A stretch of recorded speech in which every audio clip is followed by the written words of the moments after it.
Stephen Kinnock. Thank you, Madam Deputy Speaker. The government has described the current Brexit chaos as teething troubles. But for British businesses exporting to the EU, it's been more like root canal surgery without the anaesthetic.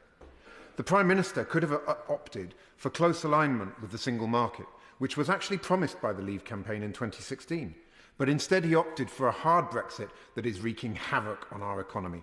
For the Scottish food and drink sector, EU-bound exports for January 2021 were down 63% on the previous year, while Scotland's largest food export category, fish and shellfish, was down a crippling 83%. Meat and dairy exports fell by half. Meanwhile, new border controls and red tape mean that the fish is rotten by the time it reaches the EU. This is not a pretty sight, and it's probably not a pretty smell either. As they say in Norway, there's nothing that is in as much of a hurry as a fish on a lorry. But none of this justifies the nonsensical arguments made by the SNP that somehow the best bet for Scotland is to walk away from its biggest market, the United Kingdom.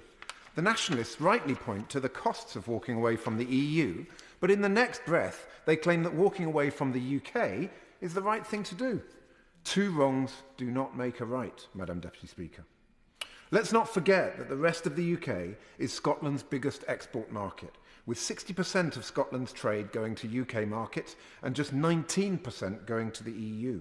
The economic hit, should Brexit and Scottish separation be combined, could equate to an income loss of between £2,000 and £2,800 per person every year in Scotland. The answer to Conservative failures cannot be to put up more trade barriers between Scotland and the rest of the UK. The separatists are making the same mistake that the Prime Minister has made.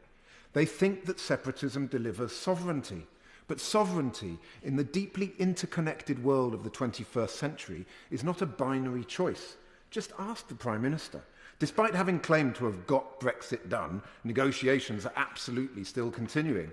The UK is involved in a myriad of more than 20 different working groups and committees desperately trying to resolve conflicts. That's before we even get into the problems of the Northern Ireland Protocol, whereby the steel industry, for instance, is set to be hit by 25% tariffs once the quotas run out. The Prime Minister has weakened our negotiating hand. Sovereignty has been diminished, not strengthened. We're not in the room for decisions affecting the huge 500 million person market on our own doorstep. Our country faces one of the biggest economic recessions in the West, with our businesses under increasing strain, not just from the pandemic, but from new trading rules with the EU. The last thing any UK nation needs right now is more division. Only 7 years ago, the Scottish people voted to remain in the United Kingdom, a higher number than the number of Scots who voted to remain in the EU. And credit to them. They knew that devolution, not separatism, is the way forward.